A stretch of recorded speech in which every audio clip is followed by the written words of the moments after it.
Hello everyone and welcome back to a brand new video of Fox Reacts. Today we're checking out a brand new channel I found a few days ago called Zeltic. And we're hopping in with a video of top 5 Zelda mini-bosses. Now these will just be bosses you face like throughout dungeons to like get the item and all stuff like that, so there won't be any Ganondorfs or stuff like that. And so let's hop in and see these mini-bosses.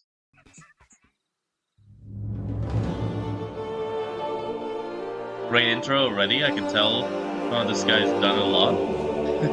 Yeah, I watched like three of his vids already. Love the channel already. That's a boss. Some of the best things in a Zelda game are its bosses. Twisted incarnations of evil wrought from nightmares, ancient guardians of forgotten ruins, or behemoth parasitic arachnids. But a class of Zelda enemy that often goes unappreciated are the mini-bosses. Monsters surpassed in strength and ferocity only by the main bosses themselves. Mini-bosses are often fought halfway through a dungeon, guarding the key item, though many of them appear at different points throughout the games, outside of dungeons, in mini-dungeons, or even just around in the game's overworld. So today, let's look at Zelda's mini-bosses, in particular my 5 all-time favourites. In case you're new to the channel, I've previously gone over my top 5 favourite regular bosses as well as my favourite final bosses from the series, so this completes our little boss triforce. Check those out if you haven't already, and be sure to subscribe if you want to see some more Zelda content from me in the future. Mini-bosses are some of my favourite things about the Zelda series, often more interesting than the main boss itself.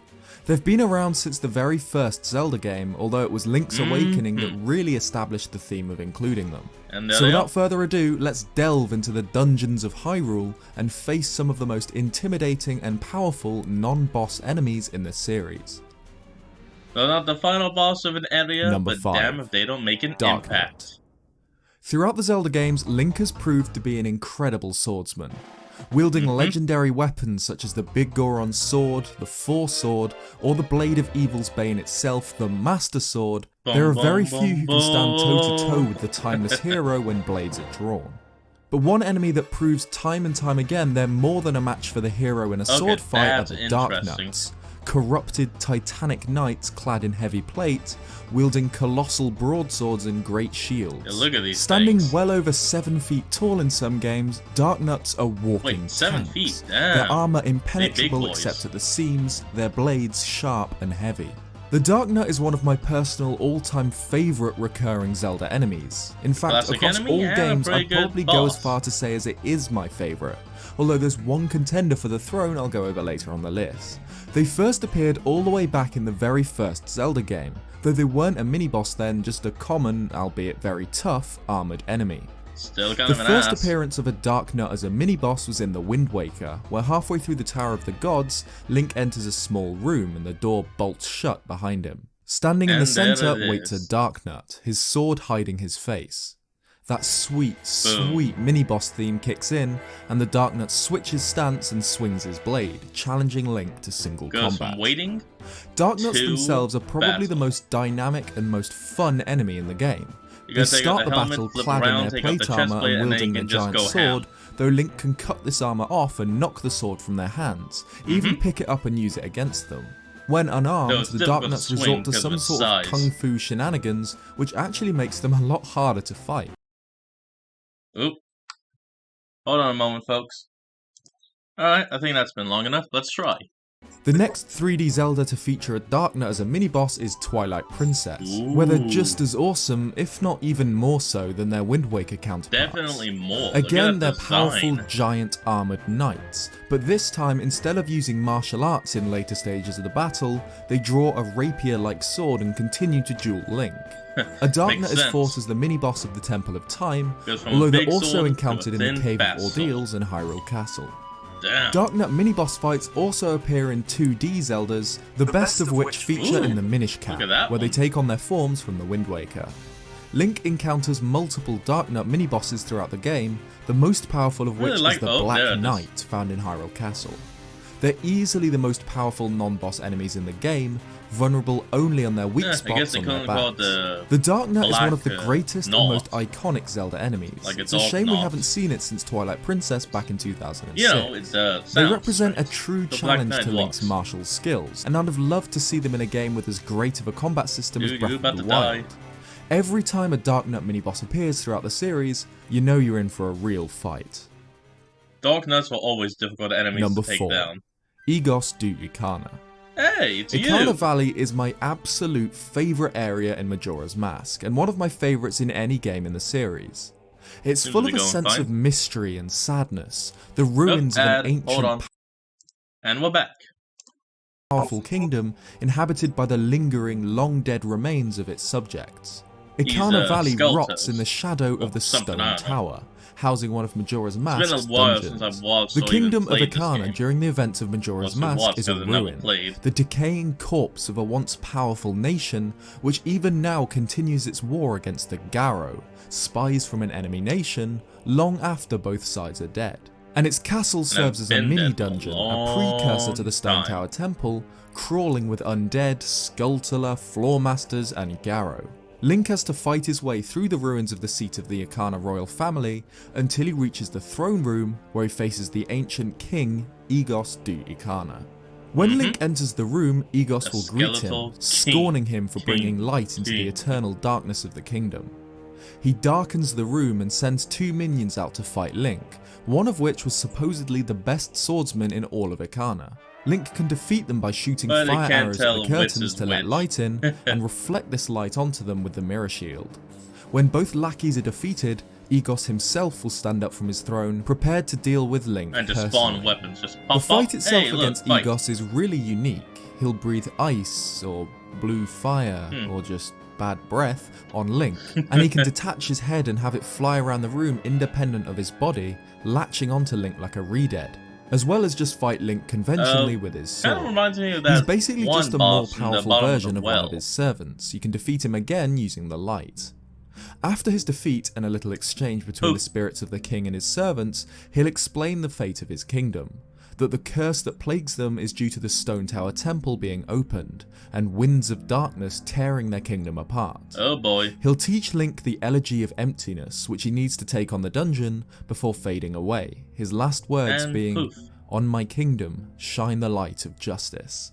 Egos du Ikana is the ancient king of a lost kingdom, cursed by the Skull Kid's actions in opening the Stone Tower. He's one of the few Zelda enemies that aren't truly evil, simply acting under the influence of a curse which Link breaks with the light. I mean, it doesn't say it's a shame the main boss of the Ikana region, Twin Mold, wasn't as inspired as Egos, because as Zelda mini-bosses go, you can't get much cooler than fighting the undead ruler of an ancient kingdom in his throne room. Number 3. Dark Link. The thick stone door fell shut behind Link. 5 cast iron bars sliding down from some unseen mechanism above to secure it. While he had just been in the depths of the Water Temple, an ancient labyrinth deep beneath the cold waters of Lake Hylia, he now stepped out into what appeared to be an open plain, clouded in heavy fog, the ground painted with a shallow pool of water. A lone dead tree sat on an island in the middle of the pool, the only feature of note between the 2 stone gatehouses which functioned as an entrance and exit. The still waters of this room captured a perfect reflection of everything above its surface, the 2 buildings, the lone tree, and of course the hero. As he walked across the water, so did the reflection below him, his mirror image. As Link walked past the dead tree, across the central island, and back again onto the water, towards the second gatehouse, something began to feel different. Link felt strange, incomplete almost, like someone was watching him. And then he realised the eerie truth. Where his reflection once walked beneath him in the water, now there was nothing. On the island behind him, in the centre of the calm pool, his shadow stood, separated from its parent. As still as the water, Link's reflection watched the hero of time, a perfect mirror image.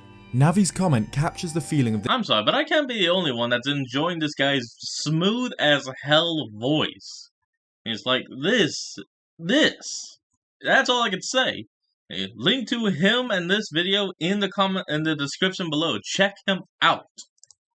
This battle perfectly.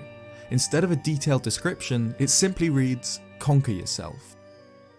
A malignant reflection of the hero wrought from shadow, Dark Link is Link's true nemesis.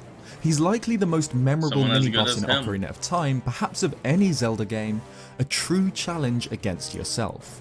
We've fought Dark Link and the very similar Shadow Link in a load of games across the series, but none are as memorable as the fights during the Water Temple.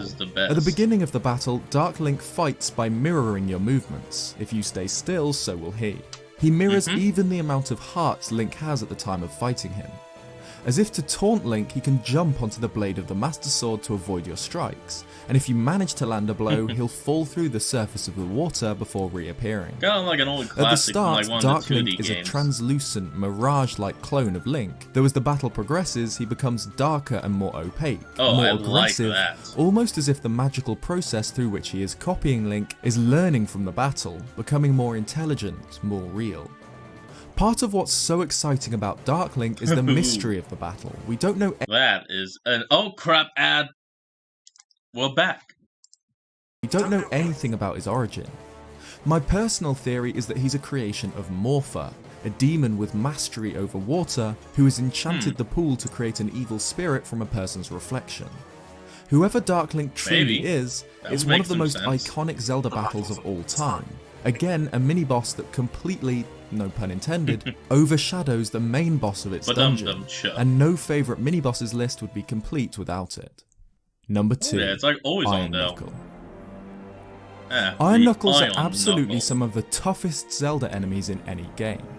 They made their debut in Adventure of Link, armoured adversaries who used a sword and shield, and even throwing knives. But for me personally, Ocarina of Time was what cemented them as one of my absolute favourite recurring Zelda enemies. During Ocarina of Time, Iron Knuckles are fought in the Spirit Temple and Ganon's Castle, Gerudo warriors clad in thick, Darknut-like armour. And if you remember but instead of a Darknut's traditional sword, these guys go one step further, swinging at Link with a great battle axe that will cut through stone or green forest boy with no distinction. And it makes them better. While we fight a few Iron Knuckles throughout the game, we fight one Iron Knuckle during the Spirit Temple as a mini-boss that stands out as my absolute favourite. The Spirit Temple is unique amongst Ocarina of Time's dungeons in that it's completed in two halves, partially when you're a child and partially 7 years later when you're an adult. During the child section, Noboru, a lone Gerudo thief, is trying to sneak into the temple to spy on Ganondorf and his minions, whose brutality she opposes. However, before she can sneak in, she's captured by the witches Kotake and Koume and taken into the temple. 7 years later, towards the end of the Spirit Temple, Link finds the witches both hunched over an Iron Knuckle sat in a throne.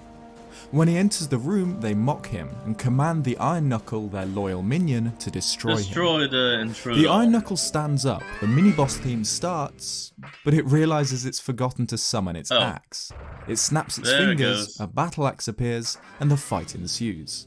This mini-boss fight plays out pretty similarly to a normal Iron Knuckle fight, which is to say, it's awesome. That's better. It deals an insane amount of damage, and Link needs to pick his time to attack after the Iron Knuckle has swung its great axe.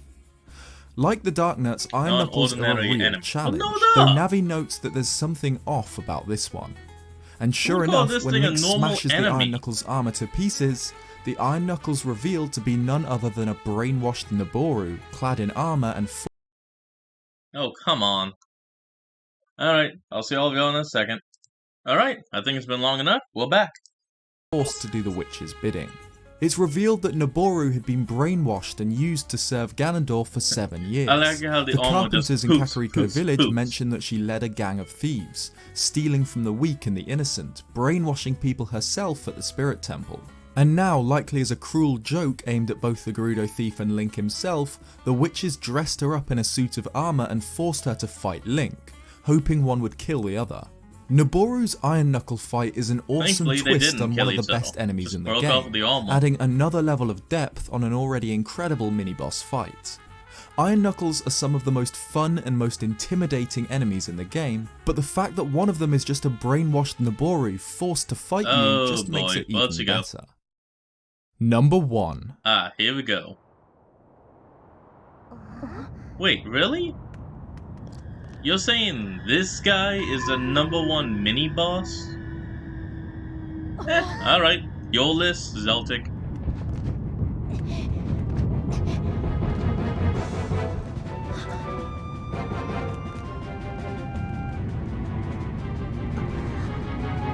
And that kid's got some guts, I gotta tell you that.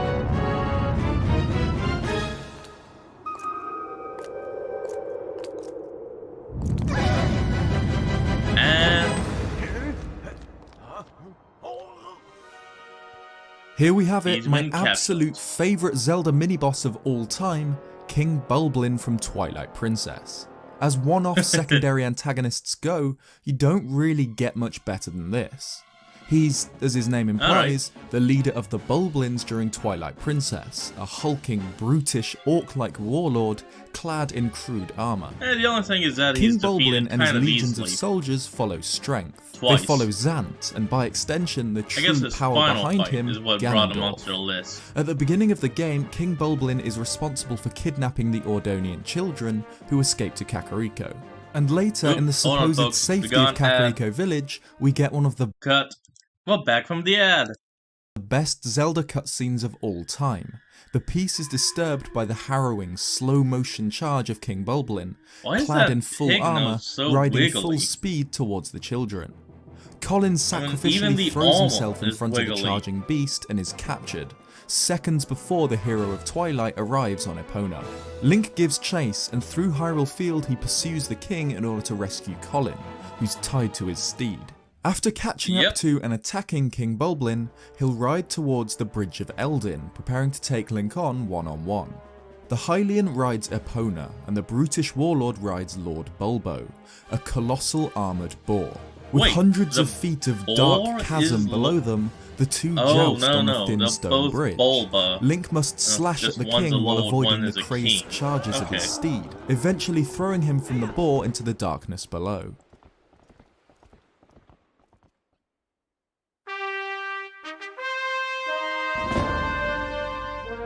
I didn't know that the pig and the guy riding the pig will have the same name. That's honestly something. I would have had it instead. However, this isn't the only time we see King Bulblin. There's actually a second jousting fight against him on Hyrule's second Great Bridge, the Great Bridge of Hylia, where he's come prepared and kitted himself out with shields. This fight is just as climactic as the first. It comes after escorting Telma and Ilia across Hyrule, only to find the bridge blocked by the monstrous king. Telma encourages you, this is your time, their lives depend on you besting this foe. To beat him this time, Link needs to shoot him in the gaps in his defences, again resulting in him falling off the bridge, apparently to his demise. Both of these encounters with the monstrous King Bulblin are amazing, because they truly show that you, Link, are the hero. This terrifying beast captures Colin, a young boy from your hometown, and the men nearby are too cowardly to face him. Only Link has the courage to protect the defenseless, to save the weak, and only Link puts up a fight to the brutality of King Bulblin. That guy was just a blacksmith. What the hell was he gonna do? But even after being thrown twice from two great bridges, losing both his horns, the beast survives. A third fight takes place at the Bulblin camp near the Arbiter's grounds, where we fight King Bulblin on foot. He wields a gigantic battle axe, which due to his sheer size is incredibly powerful but incredibly unwieldy. Yeah, he has the giant walks out from the darkness, smashing aside a Bulbo and then Link, and then the fight begins. After Link bests him in combat, he'll try and kill the hero by setting the tent on fire, but you can escape by riding the injured Bulbo. And finally, the fourth encounter with King Bulblin takes place at Hyrule Castle, at the climax of the game. He'll jump down from a bridge far above, revealing that he's not the mindless brute he's appeared to be, grunting, "I came to play," at Link, before beginning to attack with his trademark Great Axe. This fight is similar to the third encounter. He's absurdly powerful but very slow. And after the fourth and final defeat at the hands of the hero, King Bulblin realises just how powerful you are, deciding to forsake Ganondorf. And he hands over the key. I follow the strongest side. That is all I have ever known. The revelation that King Bulblin not only can speak, but respects Link's strength enough that he considers him the top of the pecking order is such a great twist ending to the story of this minor antagonist. He rides off, and during the end credits we see him, along with other Bulblins, seemingly at peace, riding around Hyrule Field. It turns out that the Bulblins and their king weren't inherently evil, just a race of tribal warriors who followed whoever they deemed to be the strongest. And by the end of the game, that's you. Just like with the Dark Nuts, I love the King Bulblin battles because they show your progression, and your transformation from the farmer from Auden Village into the hero of Time's successor, a warrior worthy of the Master Sword and the Triforce of Courage. At the beginning of the game, King Bulblin seems invincible, terrorizing the people of Audon and Kakariko. But by the end of the game, even this brutal warlord realizes and respects how strong you've become, and admits defeat. Oh yeah, in my opinion, King Bulblin is one of the greatest Zelda villains of all time, despite not even being one of the game's main bosses. He proves a real threat to the most innocent and the most defenseless, and forces Link to act his part as the hero. He's such a brilliant character, the likes of which we've never really seen since. I'd absolutely love to see another enemy play a similar role in a future Zelda game. King Bulblin is the greatest Zelda mini-boss of all time, no question. Thanks for watching this video. Do you agree with my picks? Who do you feel are the best Zelda mini-bosses? Leave your picks in the comments below. Looks like that's the end of it, just doing his outro and all. So I'll do my same. I'll do mine as well. I meant to say I'll do the same. Anyway, folks, thank you all for joining me. And all, this is why I'm ending off today's video. I want you all to remember to like, comment, and subscribe for more. Down in the description will be a link to the original video, so remember to support the original creator on all they do, and I'll see all of you folks next time. Have a good one.